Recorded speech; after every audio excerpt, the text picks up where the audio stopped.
My name's Jake Book, and I've been writing the Shirt Tail Mess blog since I think 2017 is when we launched it. Hmm. Myself and Matthew Finewald, and Matthew wrote a lot of the a lot of the early articles on that blog, and I've been a reenactor basically since I was in diapers, um, and my specific kind of interest in the hobby. Um, I love the hobby broadly speaking, but I love getting out in the woods for those kind of immersive experiences, and um, that's kind of my bread and butter. Yeah. Why I wake up in the morning in terms of the hobby. Right. Yeah. Yeah. There's a lot of reasons to wake up in the morning, but as far as the hobby goes, like this is what you could say. Flip the wool blanket over in the middle of the woods in the morning to get the fire going again and have some lukewarm coffee. As miserable, yeah, as miserable as those camps usually are in a lot of ways. Yeah, just like wouldn't trade it for the Yeah. experience. But For the past few years, I mean, for quite a long time, you've been working in this kind of immersive space, and but here in the last couple, at least that I'm aware of, you've started hosting these immersive events where you're finding some ground and having some rules to follow and some guidelines on attire and period appropriateness. But you're hosting these now, and you just had one a few weeks ago. yeah, yeah, we so I went to my first event like that. I think I want to say in 2016 or 20, it was somewhere in there. Hmm. And that one was hosted by I don't know who exactly hosted it, but I was there with the Augusta County Militia, um, which is Alan Krause's kind of old group, and and that was the first immersion event that I ever went to. And so then, well, I shouldn't say it was the first, but it was the first sort of progressive Mm. immersion event that I went to. I had gone to private things before that were not maybe not quite as juried. Um, but anyway, so I went and just loved it, and I thought like, well, I could, I want to host, definitely want to host something like this myself. So Yeah. the first one that we did was in Boone National Forest. I want to say in 2017. I'd have to look again, but and then and that one went okay. It was definitely it was fun. It was definitely fun, but we had a pretty major um, kind of ice storm come in on us, and it got pretty harrowing there for a minute. And so that one was that one, and then life sort of took over, and Yeah. there was a bunch of years where we didn't do something like that. At least I didn't. And then yeah, it's been in the last couple of years, like you said, that we're trying to get into a rhythm of so we hosted the first one in 2023. We took 2024 off, and then we hosted this one. And but I think the plan going forward is there's a lot of other pieces coming together now that I think will make this a annual um, thing that we're trying to do. Okay. So Super. So you used a couple terms there earlier that I think it'd be good to outline a little bit. Um, you said it was one of your first progressive events. What does that mean in this space for somebody who isn't familiar with that term?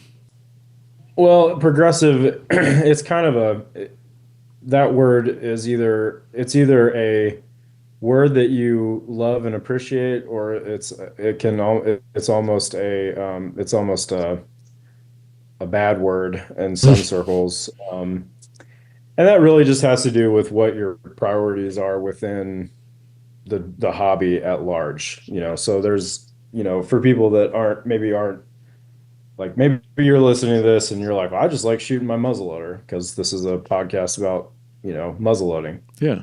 In the reenacting world, if you were to get into maybe if you're going out away from a place like Friendship, which is just really about shooting muzzleloaders, at the end of the day, the broader hobby kind of exists around stuff like that.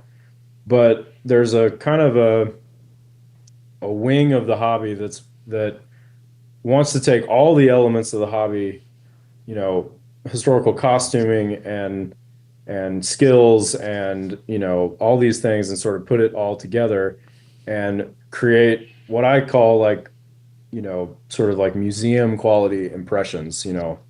Something that it's not a caricature. It's not, well, we think they did it this way. It's not, it's more based on what we know, from various sources, archaeology, extant examples that are in museums, written accounts, images that we have, so you combine all of that and you put it together into an impression. And an impression can be anything from, if you look at art, for instance, art can be hyper realistic and, down to the detail, or it can be impression, an impression painting, which is kind of more vague, but kind of what you're looking at. And then there's things like caricature, which is like, you still know what you're looking at, but it doesn't really look realistic. It's not, Mhm. you recognize it for what it is, but it's not quite there. So I think that kind of exists within the hobby. There's like a spectrum Yeah. of, you know, levels of, and none of it's wrong, or right. It's just what you're inclined towards. So for myself, I'm inclined to that sort of hyper realism. If we're comparing it to art, Yeah. I want the, portrait that's hyper detailed. And that's kind of how I approach, living history. And that's how a lot of people do. And so you get a group together of like-minded people that want to do the same thing, and suddenly other versions of it are not quite as acceptable in this space that we're creating. Mm. And so it becomes it's not really a, to exclude or, whatever, but it's just, this is what we all like doing and we've all agreed to that. And so we're going to go out and do it. Yeah, I think Um, it's that's the best easy. way I can describe it. Yeah, and I think that's a good way to describe it.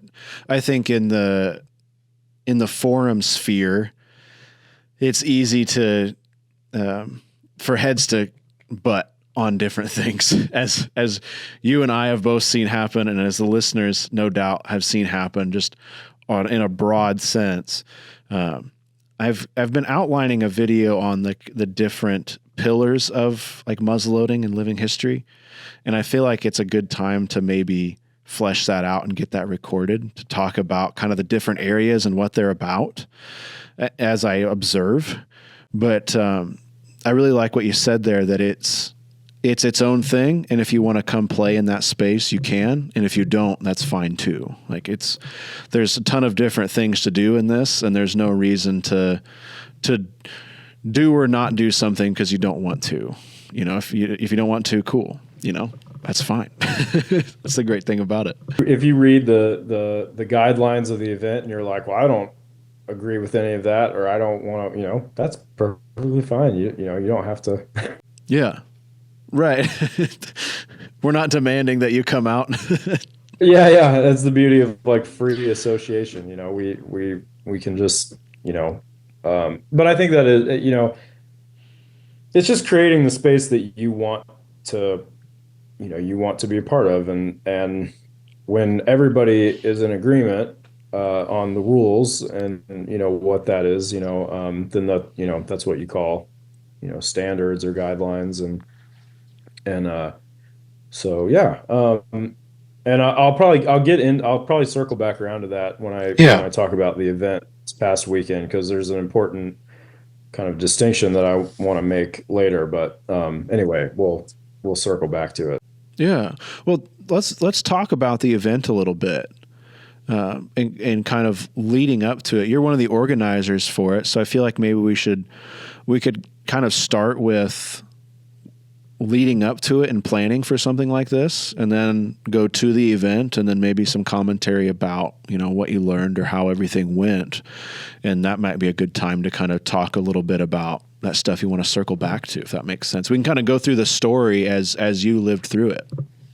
Yeah. Yeah. So in the wake of the last one that I was on here, talking about before, we talked about doing a couple different things, but it last year just didn't nothing really lined up for people, and it was sort of we kind of skipped it. So going into this year, we um so I on this event and the last event, I worked really close with David McClanahan. And David, he's an old hand at this, a few years older than me, but we kind of came up in the same era of the Mm. hobby, like I said, with him being just a few years older than me. And we both have early encounters with Kobuk, for better or for worse. I don't know,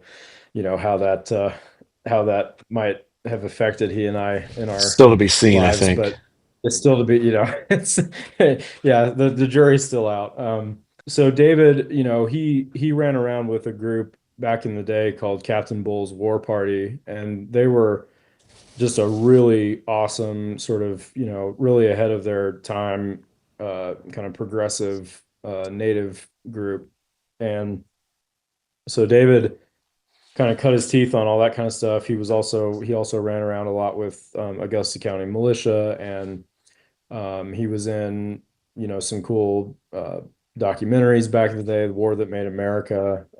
He's, in the background scenes on a couple of those. And so, he's just been in this forever, loves it. He's one of those guys that this is more than a hobby, it's a lifestyle. So we met kind of ahead of the last one, and really hit it off, and we started planning stuff, and working with him is just really really easy, and like, you know uh, laid back, and there's not a lot of, when we talk about the planning, it's on the one hand, you want to have a plan, because you want to have kind of not a script, but you want to have an outline of goals for the Mhm. weekend. Like, here's our reason for being in the woods. Here's what we're doing, and here's why there's an opposition force, and this might happen, and this might happen, and you just kind of have a vague outline, uh, with some bullet points, if you Mhm. will, something like that. Yeah. And then that is all sort of subject to change because the the rate of attrition as you get closer to an event like this is very high. Mhm. So, oh, I'm coming, and then I'm not, 2 weeks out, I'm not coming, which is Yeah. fine. I don't say that to like judge people, but that's just what happens. Yeah. And, life throws curveballs at you, and, sometimes you got to bow out. So we had a few people, bow out, and, the numbers kind of went from here to slightly below, and, but we still had a good enough crew that I felt good about, continuing on, and with Yeah. the same scenario that we had, because I've been in situations where the original scenario just ceases to work if a certain amount of people don't show up. Yeah. There's rules of scale there that really take away from the whole thing otherwise. Right. Yep. So we had the plan going in was, we're gonna do a hunting party, not like a group of long hunters, but like, fort hunters, or people who are in the area, but they're going out for a while to hunt, and they're gonna set up a camp, and, they might tan some hide, they might scrape on some hides while they're out there, and bring those back. So that was the plan, and then the war party, that David was running, they were just going to be out there as well, and kind of whatever happened, whatever we got into. And so, yeah, that was the lead up. We didn't really, as far as like logistics, we had a property, and we had the property that we ended up doing at was my dad's, and that's about 23 acres, probably about 20 acres of timberland, like timber, and it goes kind of down into a gorge and um, runs into public land that goes all the way down to the Kentucky River. So Oh, nice. altogether, altogether is I think just shy of like 200 acres that we had kind of access to. Um, so and this might be a good time to swing around. So just before the event, I was putting the word out. I try to just kind of put the word out, and if you want to come, like here it is. But when people contact me, I usually say, and I'll be honest, like I try to I lead pretty heavy-handed with the guidelines, Hmm. and I'm like, here's the guidelines. And the reason I do that is to sort of deter people who might just be deterred by that, like it, and not in a mean way, but it's just sort of like, well, here's the guidelines, like, and especially for people I don't know, it's that's a harder, you're like, okay, I don't know you. There's an amount of vetting, I think, there for this kind of thing, and that's what makes it difficult. I was contacted by a few people that kind of bowed out, but I was contacted by a kid who um who he used to be a volunteer at Boonesboro, and he's gone off to college, and um but he came he had messaged me like a while back about his impression and like what he could do to kind of improve. And so I'd been talking to him kind of off and on, and then he contacted me again, said, "Hey, like I'd actually be really interested in this, whatever. Here's kind of an updated version of my kit." And it there was things that needed to change for our tastes, but this is the point that I want to make, that if you really want the hobby to grow and you want people to get excited about this kind of stuff, and the hobby is growing, like it's not people who say like, oh, there's not enough young people. Well, there's a lot of young people. Every there, the majority of the people at this immersion were, under the age of 40, and you know, and half of our party was under the age of 30. So, um, and so anyway, but the point with all that Yeah. is, if you want the hobby to grow, you can, the standards exist for a reason, but I always say that there's like, those are for the people who know kind of what's going on. But Hmm. if I see somebody who is really interested and they're making an effort and they're trying to get to a certain point, I'm not going to tell them, well, no, you're not good enough, you can't come. And so I think, for people who think like, progressives, they're just a bunch of meanies that, don't want me at their event.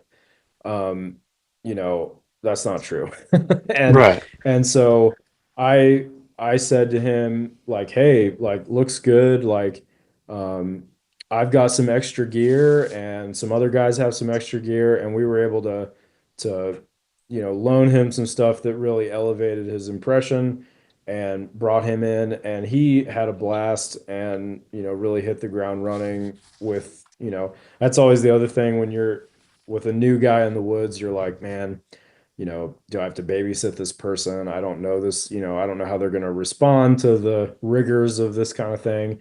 Yeah. Never had to do any of that. He really hit the ground running. So, That's awesome. um, so that was really cool. It was Yeah.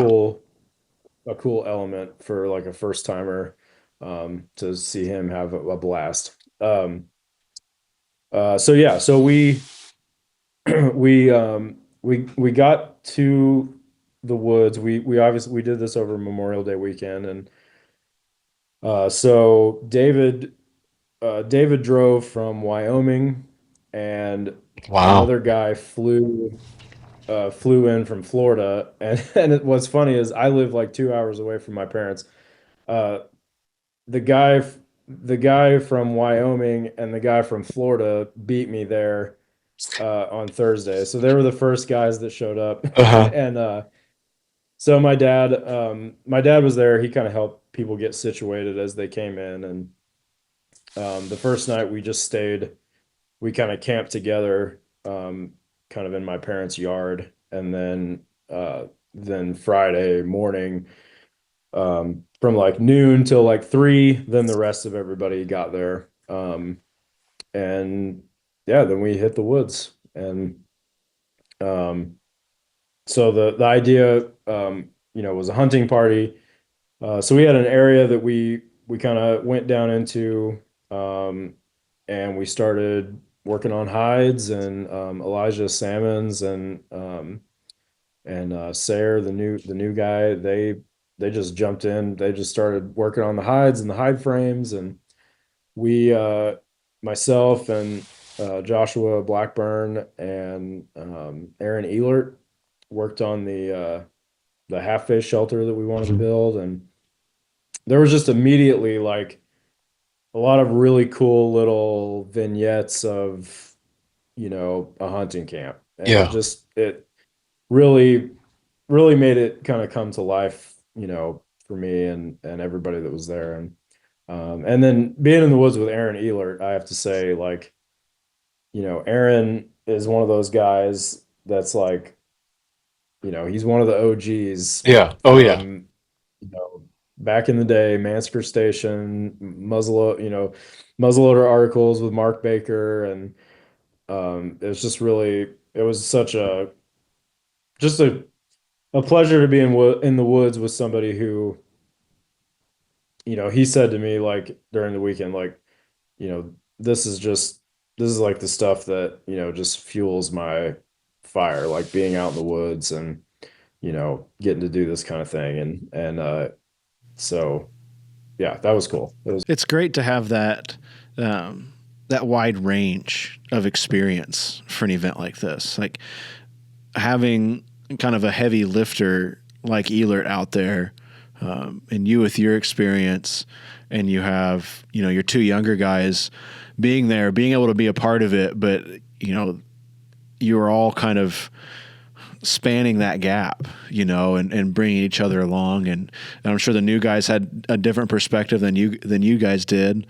And that brought some conversations or some, at least osmosis of learning, maybe of how to do different things.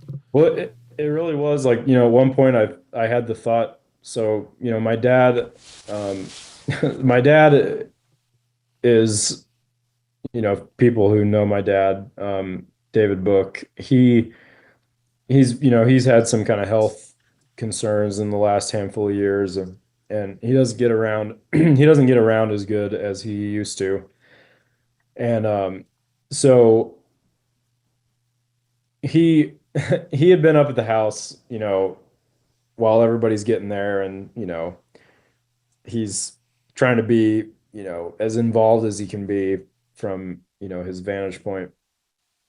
And so I'm down in camp on this would have been Saturday. um I think, yeah, Saturday, like mid, just afternoon, I think. And he I look over, I'm like chopping on a tree, and I look over and I see my dad like coming down the trail with, he's all kitted out, and he Oh, comes into cool. camp. Yeah. There's no way that, like, my dad does not need to be traversing that hillside that comes down into that camp. It's just like, Yeah. okay, dad. Right. But he did it. And, and I could just tell, like, he was just beside himself, being down in there and seeing, everybody doing what they were doing. And he just sat down and watched us, and talked with us. And so at that point, when he was in the woods, there's like there's like four different generations of reenactors in the woods at that point. Yeah. There's my dad, who started in 74. There's Aaron, whose dad was very involved in the hobby in those days, and knew my Yeah. dad. But Aaron's enough older than me that, he was doing stuff a decade before I was born, Yeah, oh or yeah. before I was really in the game. I was a child, and then me and David McClanahan, even though he was off somewhere up on the ridge, and then, Elijah and those younger guys, so it's like, it's pretty, uh, it was just a pretty cool thing to Yeah. think about all of us in the woods together at that moment and what that means for the hobby and going into the future and we have to really respect and know where we came from in this weird Yeah. this weird. There's there's the history that we're studying, and we're trying our best to preserve and recreate.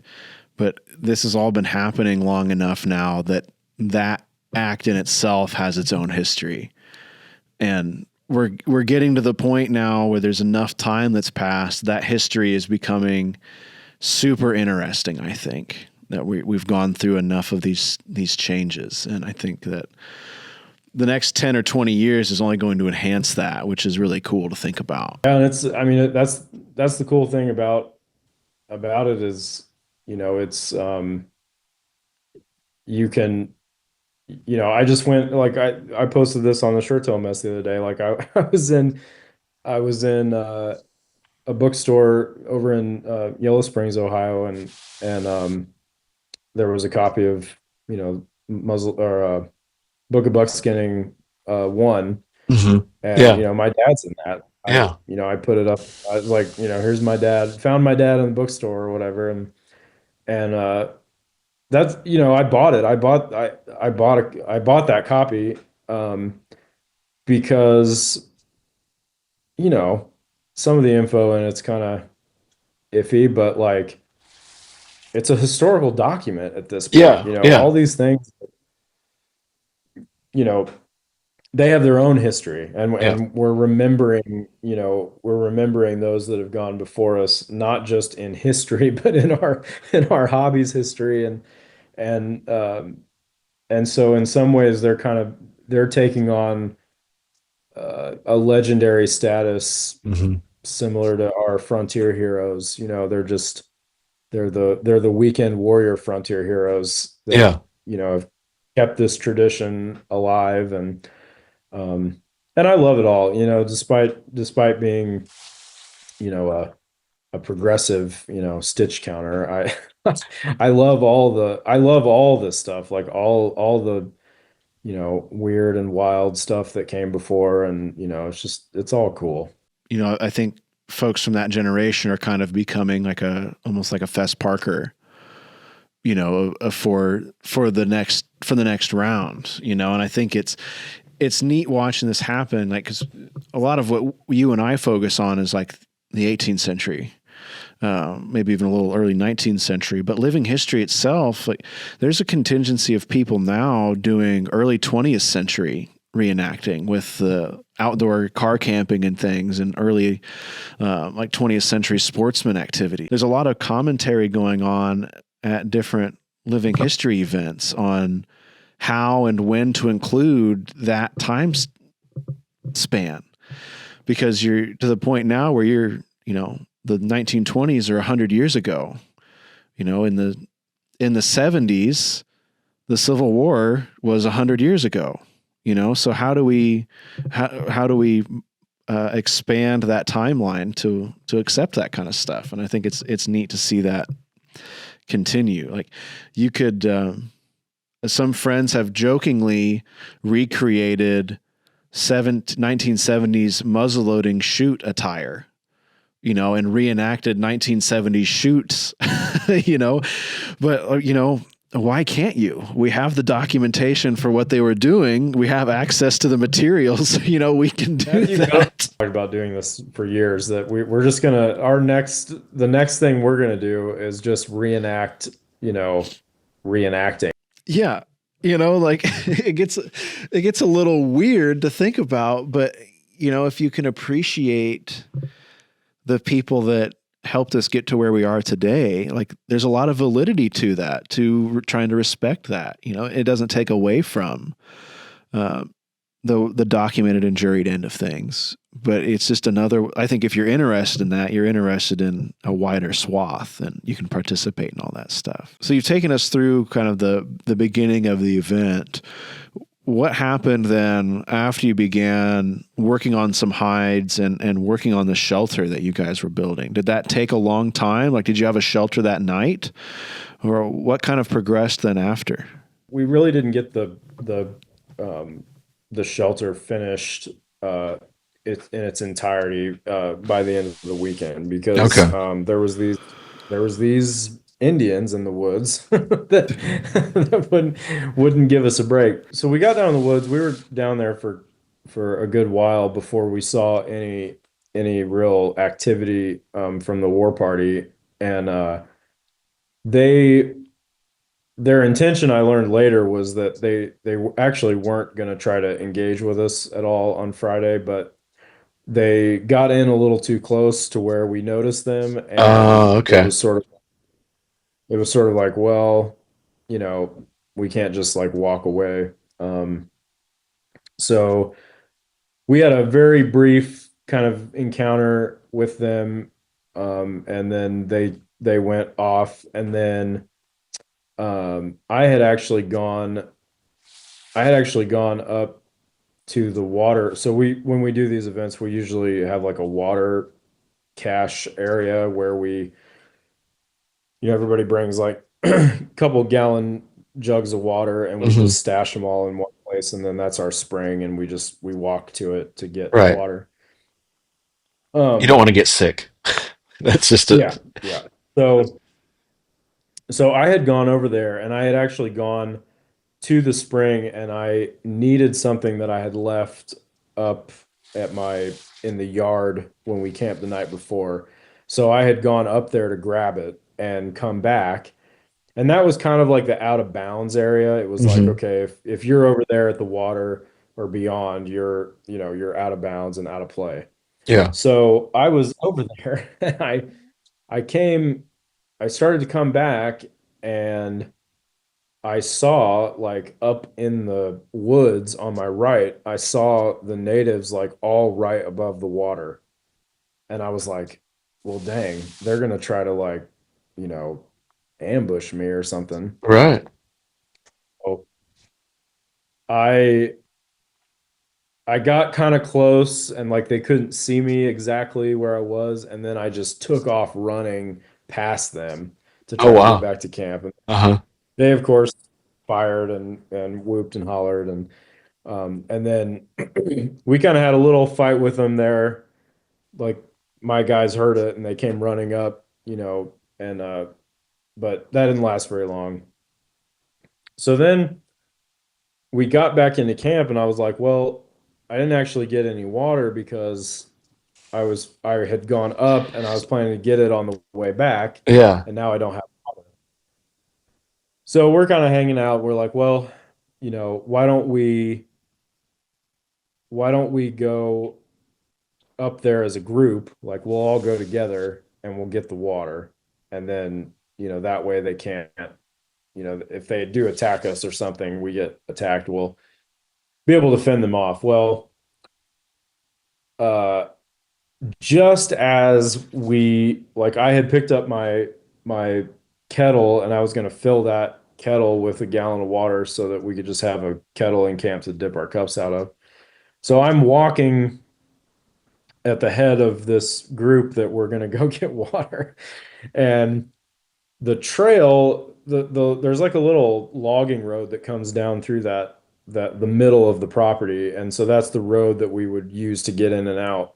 And so that was the direction of our water. So I'm walking ahead, and we didn't even get out of camp, and all of a sudden they're all like in the road, the natives, like, and they come out of the tree line and fire at us and run and Oh my run back. gosh.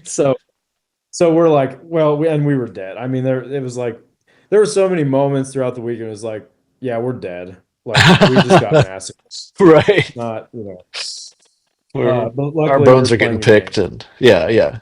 Yeah. So we ended up, so we kind of, we had a pretty, that was the first real hot, heavy firefight that we had with them. Okay. They kind of moved up into the trees and we engaged with them at pretty close. I mean, it was like 15 yards away, kind of, you know, behind trees. And it was just getting dark, so you couldn't see them except for when their guns would go off, you Oh know. wow. Yeah.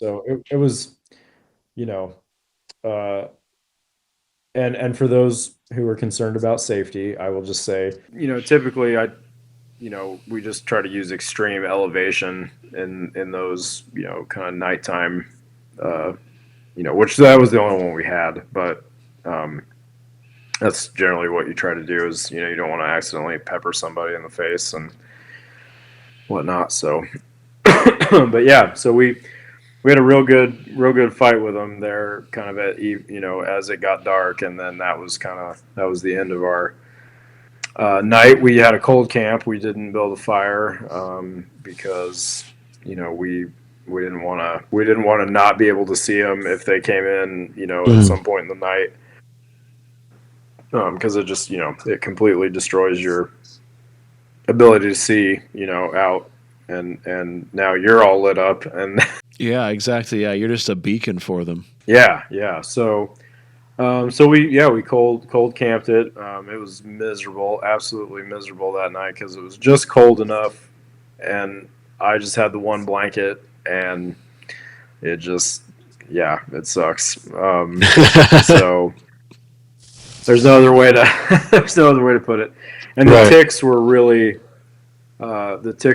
bad, and so they were just, you know, you just had seed ticks crawling on your legs all Ugh. night long, and you know, yeah. So You didn't treat anything with permethrin or anything like I did not. Ugh. I probably should have. There's probably a lot of people hearing this going, "My God, Yeah. you're taking your Wow. life, take your."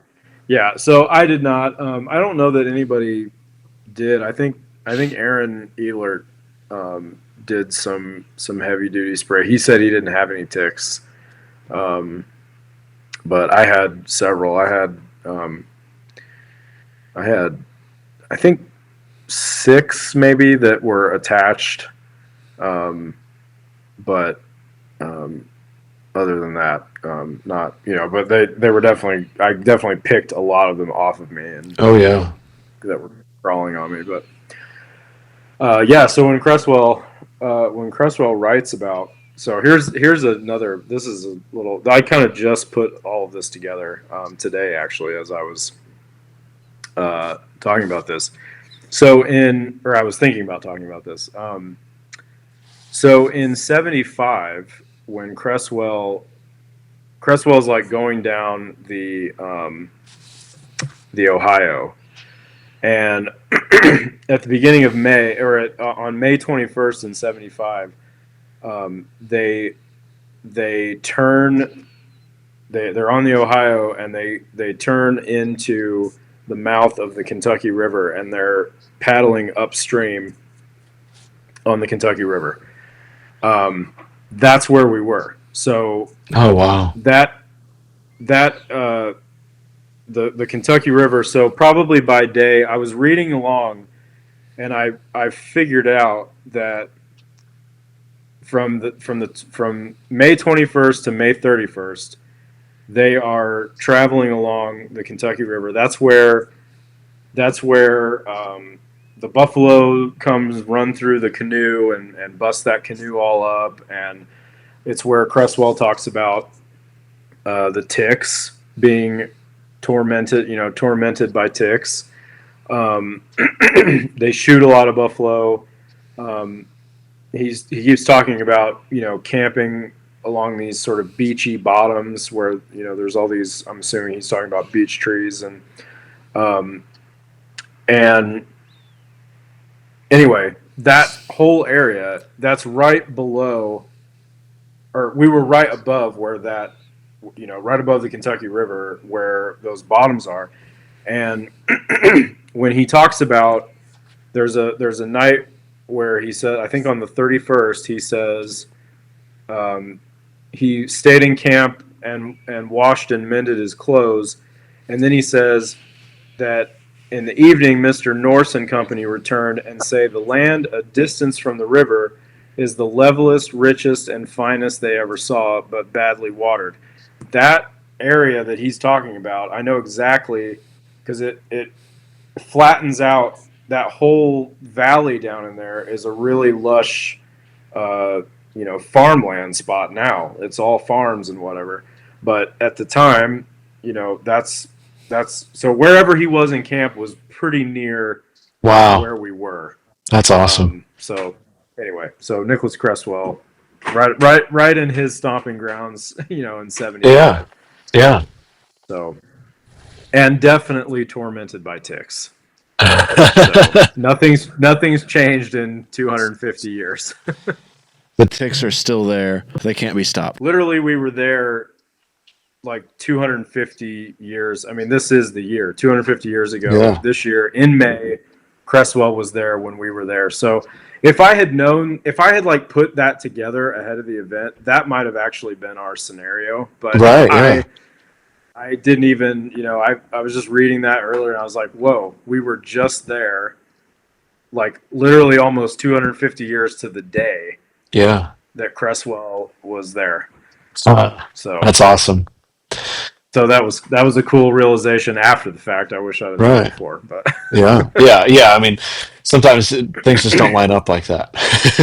yeah, it just didn't click. I've read that whole sequence and I never put together that happened right below where my parents live. Like, Yeah.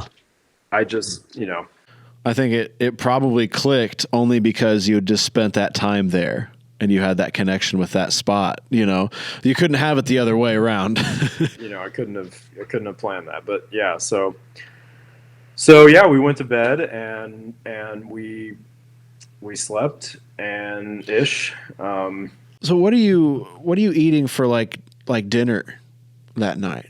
Are you having anything?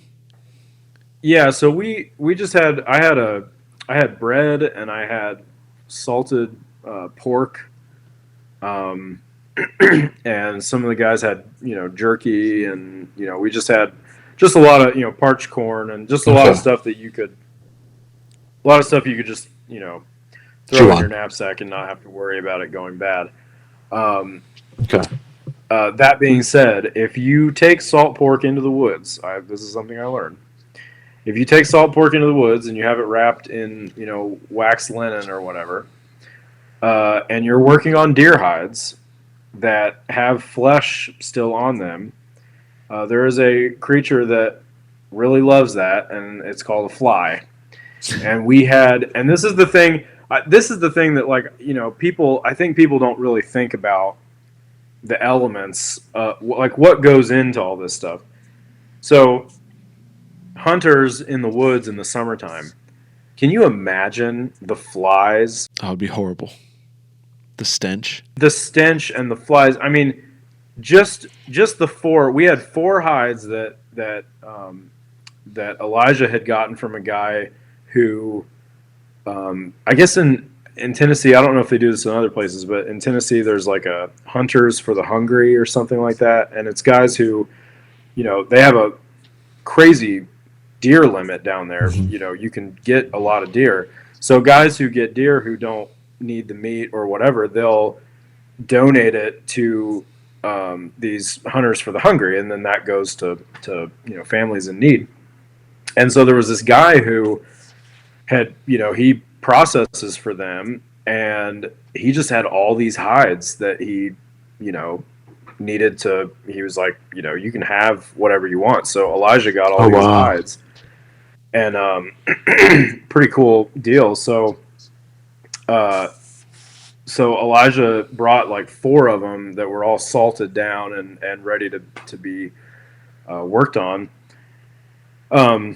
But yeah, the flies moved in, and so my salt pork by Saturday afternoon, it was laying there on the ground, and I opened it up, and there was like a nest of flies like that big, just all on the pork, and they had already started laying. There was already like maggots and whatever, like Oh my gosh. eggs and stuff on the on the salt pork. So half of my salt pork got eaten, and half of it went to the flies. That's fast. Wow. It's fast. That was really fast. But that's what we ate basically. Just salt pork and jerk meat and corn and bread. I had a couple loaves of bread.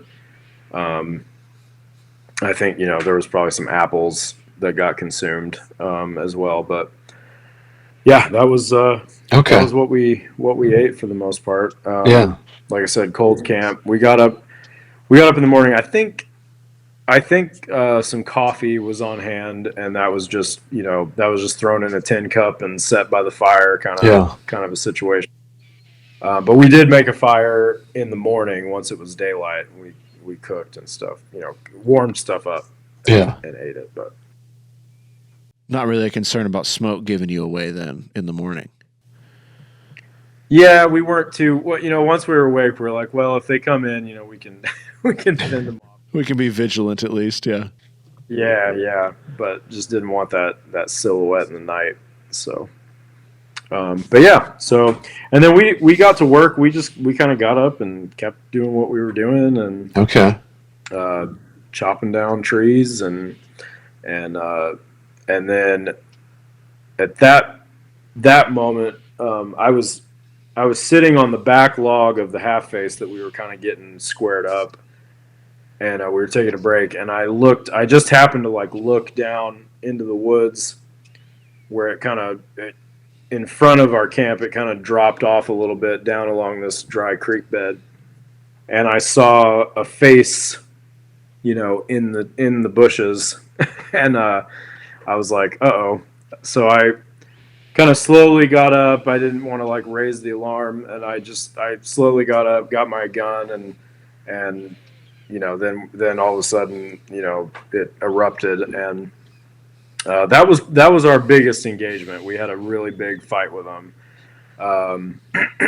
and at one point, I said something to the effect of, let's show them what Virginians are made of, and we kind of crashed into the woods and tried to drive them out, and another pretty close quarters situation, and then as we got back up into camp, we realized that our our axe that we had been using, our good felling axe, had been left just up the hill above our camp where we were chopping down a tree, and one of the natives ran down and grabbed that axe and took off with it. So now our felling axe is gone.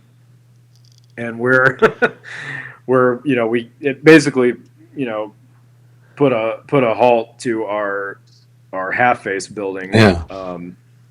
So yeah, that was a little rough. How do you account for that? Always keep an eye on your axe. It's the lesson of the day. And I think it goes to show too. When stuff like that happens, I always think about things like Cresswell, where, maybe putting the canoes in the middle of the Buffalo Run is not a good idea. But it's just stuff that you don't think about until you're faced with it. And I think when we're in this modern idea of what a frontiersman would have done, what would a frontiersman have done? Well, a lot of them didn't know, a lot of them were just dudes, that whole party, Cresswell's whole party, was just a bunch of guys who were really inept, and they're fighting all the time and they're quarreling all the time, and Cresswell and that dude, they just about shoot each other at one point, and so the idea that everybody's a Daniel Boone and everybody's a Casper Mansker and everybody's a Bledsoe, that's just not how it was. So in those moments when stuff goes wrong like that, I'm like, we're doing what most people, we're making mistakes. it just happens like that. Yeah, those legends weren't the only people out there, and Cresswell's journals really have the proof for that. That there are people out there that are out there to make a little money. This is the job that, for whatever circumstance, that they have decided that they're going to try to do. Whether if that's the only thing that they can do, if they're kind of shunned or stunted from the rest of things, or if it's their first time out, that stuff happened. And in that moment, you're not Rambo. You can leave your axe up on the hill where you were chopping a tree when you see or hear something that startles you or gets you going on another route. Like, for the same reason that you and I walk into a room and forget what we went in there for. Like, it's just a human thing, whether it's now or 250 years ago. Oh yeah, yeah, yeah, and we remember the legendary characters because they were exceptional, most of them, and they were definitely not necessarily the rule. And Yeah. so those moments kind of keep you honest. Like, it just keeps you grounded and like, okay, just dudes out here trying to like do something, trying to survive and do something, and like you say, make a little money and whatever. So yeah, that happened, and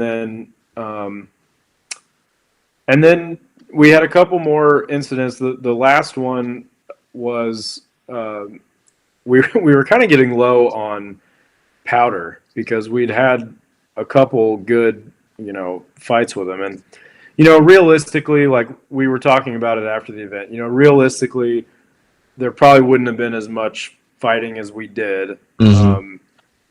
But it's just kind of how things played out for us, and Yeah. you kind of just have to let it happen. And there were so many points again where either they all died or we all died. We wouldn't have survived certain things. But Right. you're kind of trying to play a game. It's a game at the end of the day. And so at one point, Aaron and Josh had kind of gone back to the wagons. They were like, we need to go check on some things and get some things. And so we just said, I think what we decided was like, they're going to check the powder gourds or whatever that have more, more goods in them. So they went, and it was me and Elijah and Sarah in camp, and we're sitting there, and we didn't have our guard up. We were just sort of, we were kind of tired, and it was just like, all right, we're sitting here, and then all of a sudden, they're just all around us, like. They moved in and they got into a crescent moon around us, and we were in for a fight. And so we're fighting, and then Aaron and Josh kind of make their way back down the trail, and they get through the Indian lines, and now they're helping us. And so I kind of got up. There was like a ridge above us, and we kind of flanked them and pushed them kind of back along the ridge, and then I got all the way up to the top, and I thought, well, I'm going to get all the way up to the top, and that way I'll be able to kind of, keep them from getting back behind us. Yeah. But I got up there, and there was nobody up there. They had gone back down into the bottom. So I'm up on the ridge, and I'm like, well, there's nobody up here. Where should I, go? And I was like, I'm going to go try to find their camp, and I'm going to get our axe back. Oh, there you go. Yeah. So I'm up there, and I'm looking around. I kind of had an idea maybe where they had camped, and so I get into the camp, and like that feeling like when you're like somewhere that you're not supposed to be, you're like, and you're just like, oh man, if somebody like catches me here, like I could get in trouble, or like this place is like off limits, or Right. It's like that door that says employees only, and you're like, I'm going to go. Right. I'm going to look at the employee break see room. what's back here. Yeah. Yeah. So I'm standing in camp, and I'm like, they could come back at any moment. I don't know where they are. And I'm like, I was kind of prepared at that moment, like, well, I'm going to be a prisoner. That's just what's that's going to be my Right. fate. And but I got the axe, and I was like, all right, I got to take something of theirs back to camp and like Right. Tit for tat. show that I've been in the camp and whatever. So I took a tobacco pouch and realized that it had this like trade silver gorget thing inside of it, and so I put that on and I got down, back to camp, and we had our axe back, and we were triumphant. And and so by that point in the day, it was starting to feel like, we've kind of played this scenario out to its kind of logical conclusion. There's really not a lot more for us to do, really. You're gonna hit the same more beats. Fights, yeah. Yeah, and like except have more fights, which we had done plenty of at that point. And so, you're kind of after a minute of that, you're like, okay, like it's cool when it kind of kicks off, but there's kind of a limit to its wow factor, Mm-hmm. So, and it's all about finding that sweet spot, so I was like, well, why don't I go up and I'll parlay with them, and we'll see if they want to come down, or maybe like tonight we can all camp together and like have a good time. And so I went up there and, and we were basically like, well, what could we? I was like, so there's one of two things we could do. I was like, this either went really well and you guys are going to come down into camp and we're going to shake hands and smoke the pipe, or I was like, this could go really badly and you guys could basically capture me and take me up like above the ridge, like up on the ridge, and like it ends with you guys basically like tomahawking me and being like, go away, like, right, yeah, get out of here, you're not welcome here. so that's what we ended up doing. They tied me up and put my death paint on, and they took me up on the ridge, and that's how it ended. Oh wow.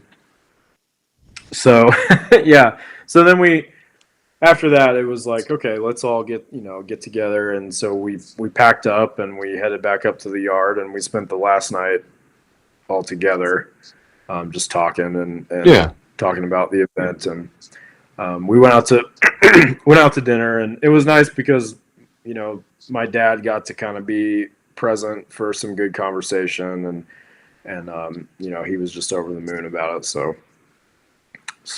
yeah, that was kind of how the weekend went, at least from the hunting party's perspective. Yeah. I know the natives said, like the guys that were doing that, they said, being up on the ridge and like hearing us chopping wood and like hearing us doing all that kind of stuff, it was really, for them, they were like, it really put us in that place of like, wow, there's this strange group of people here that we don't want here. And, hearing these sounds and stuff, and you're kind of drawn to the sound. So you go investigate, and you're like, oh, there's this whole like party of guys with guns and axes, and they're shooting deer and they're whatever. And so that's it was just cool. It was a lot of, I think for everybody, there was just a lot of good little vignettes and little time travel moments throughout the weekend that that's what we all live for. Yeah, you're seeking out those little slices. That's awesome. So what did you guys learn after doing this one? What are you taking into future events after this? Don't try to be a tough frontiersman and just suffer from the ticks, because I don't know how long Lyme disease has been around, but I don't think that they had to worry about as much back then. Right. Yeah. So definitely, like, I probably will do that in the future. It's just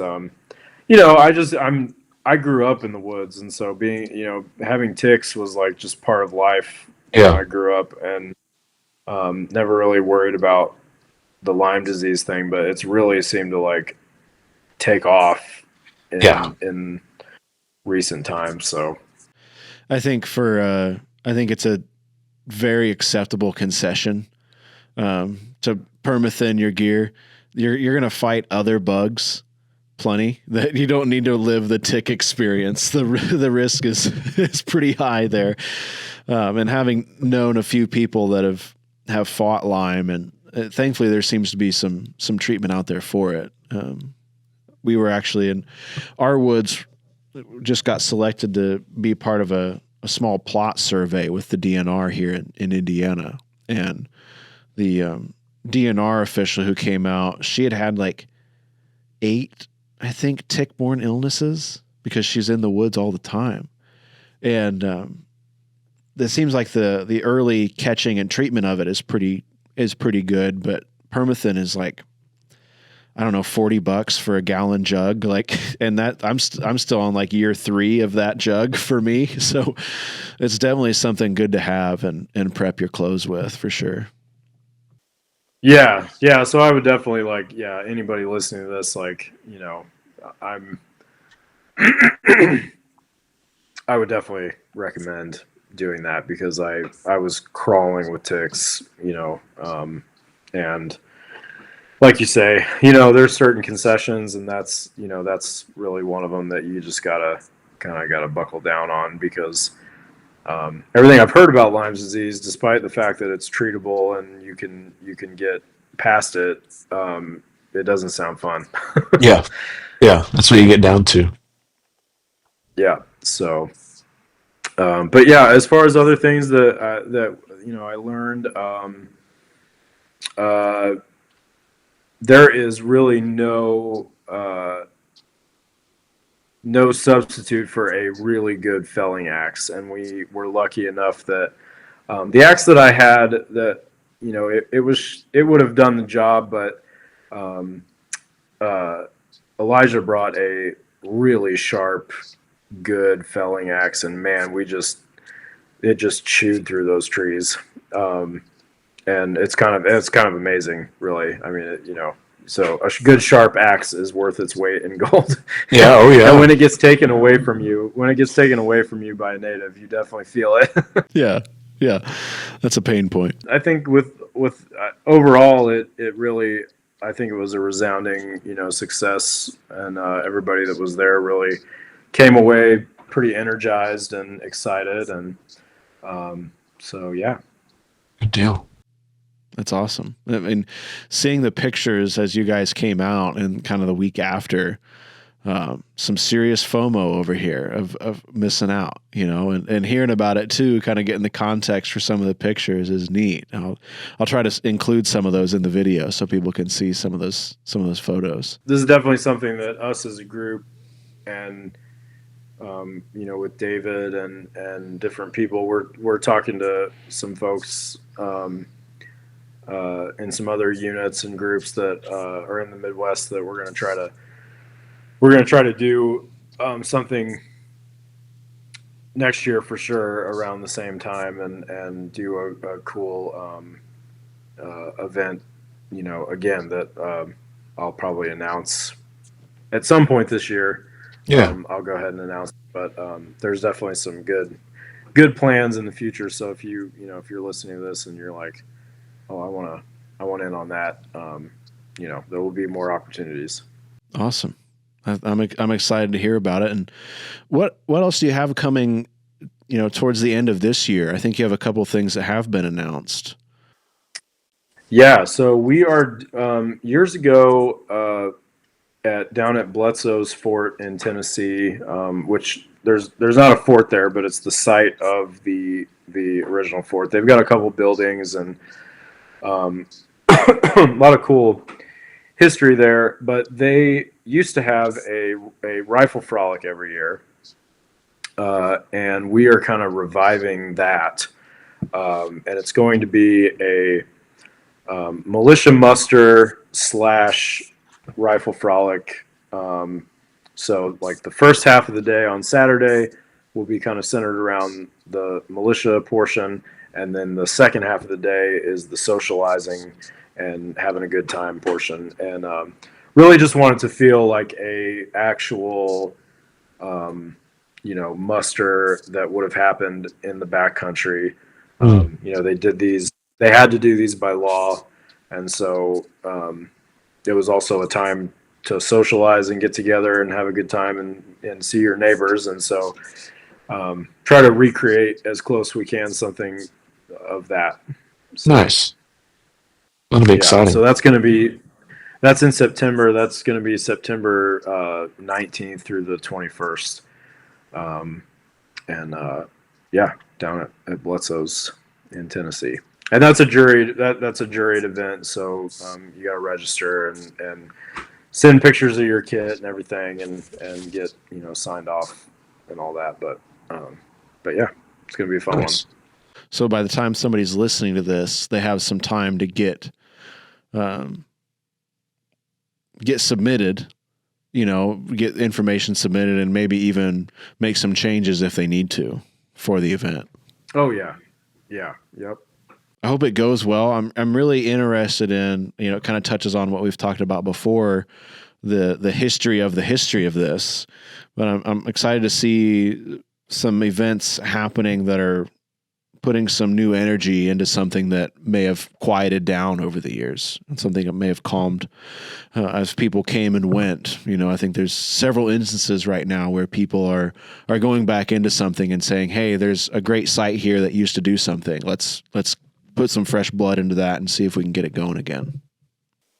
Oh yeah. Yeah. And I mean, Middle Tennessee used to be the big hub of stuff, going on. You had, Manskers and, that was a huge, Manskers was one of the events that you could go to. And then Bledsoe's kind of took that over, when things kind of went south there. And then, it's just, I think, finding the right people to kind of take the reins of things. I mean, very much like, what you're doing with Kalamazoo and whatnot. It's like you got to find the people who are going to really kind of invest in it and do, do something cool. And so, Aaron Elert had approached me and I was like, oh, wow, like that would be cool and an honor to be part of that, history of the history. Yeah. And I think the other cool thing, so this was something that Aaron said at the event that we're going to try to do on the Bledsoe site. There's all these like places on the at the park where cool stuff happened that pertain to Bledsoe and the settling of that area. And so as part of our militia muster portion, we're gonna do the drill and do a lot of stuff. And then we're going to march around the park and we're going to stop at various locations along, the park. And he's going to kind of give a rundown of kind of what happened in this area. And so it's also going to be, if you're unfamiliar with the story of the Bledsoes and what happened there, it'll be a good chance to, march around on the ground that real history happened, and get a good handle on what the context of all that was. Right. While you're mustering and marching around in your cool clothes, you get a history lesson as well. Absolutely. So yeah, it's gonna be a fun one.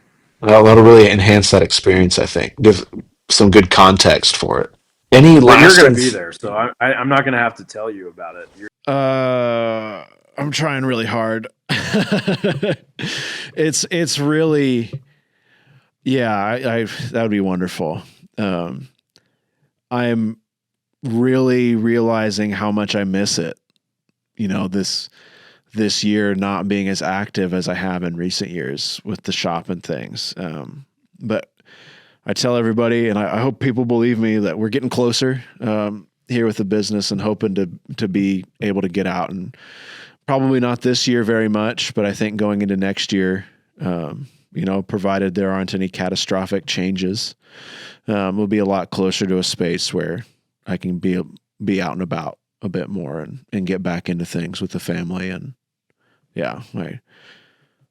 thank you very much. I appreciate your patience with me, because we've talked about it. I think it'd be really neat to kind of covertly film one of these kind of immersion events. And I've got a lot of that, I think, kind of worked out in my head to be discreet, and, provide a little window into it without disrupting the flow and the feel of it. Things of it would really be great. And I think probably next year's would be a really great opportunity for such a thing. So Yeah. Would love to have you do that and kind of document one of these crazy things that we do. Yeah. I think it's neat seeing the pictures, and it's neat hearing about it. And I think the next step to really show people how it happens is to be there and just let it be, let it tell its own story. Any lasting thoughts for the listeners or the viewers? Anything you want them to head into their weekend with? Any lasting thoughts? Just get out in the woods and make sure you put plenty of tick repellent on, and yeah, just this is a cool, weird, and strange hobby that we do, and it's worth kind of, like you said, knowing the history of the history.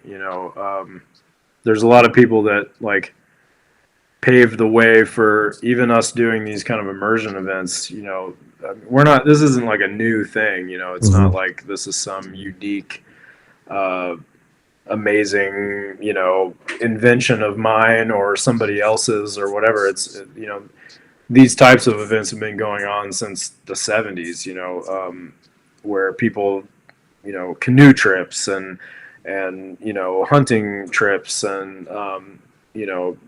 I think tacticals kind of started happening here and there, and so it's cool to learn about all that stuff and like meet people in the hobby who've done that before, years ago.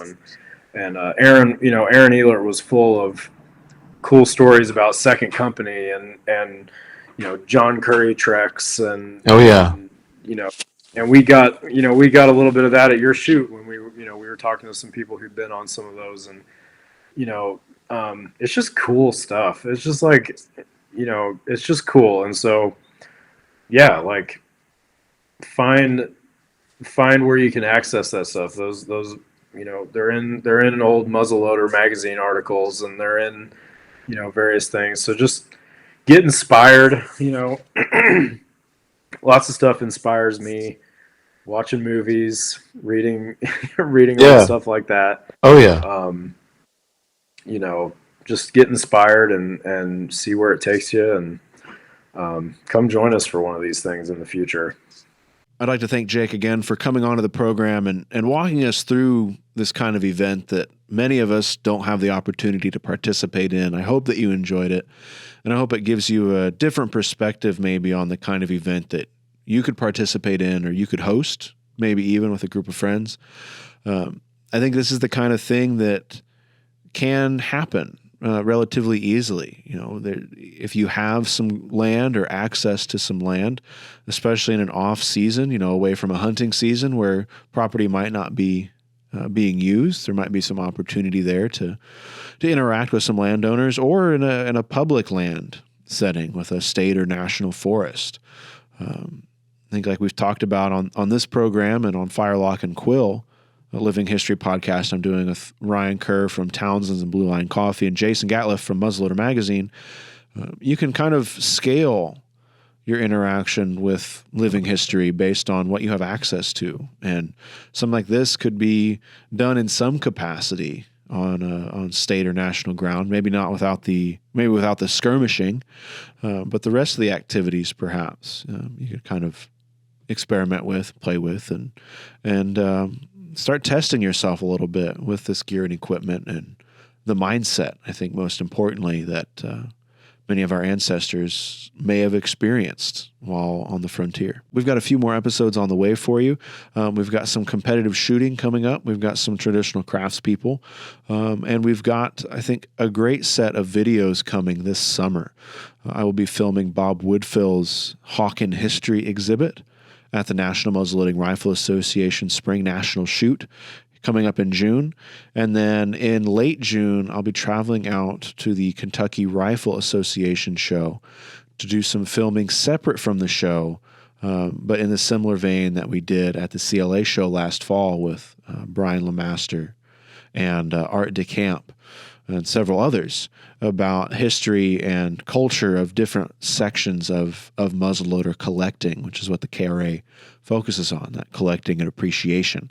So if you enjoyed those kind of knowledge-packed videos, we have, I think, close to 10 or so slated for this summer, which I'm really excited to produce and get out to you. And along with that, the weather has turned here in northern Indiana. We're finally out of our cold spell, and it's getting to the point where it's appropriate to get back out on the range.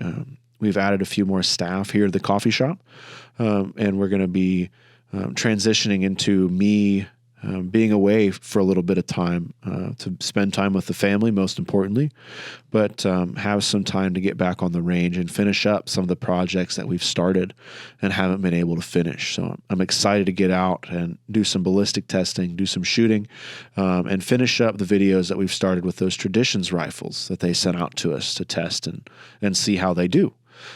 So I appreciate your patience through this spring and through this kind of busy time in my life. I hope that you will stick around and stop back by sometime when we've got a video or production that interests you. Once again, I'm Ethan. I love muzzleloading. Thank you so much for listening or watching, however you're digesting this. I hope that you have an opportunity to get out with your muzzleloader here soon and enjoy it. Thank you so much. We'll catch you next time. I was watching all this.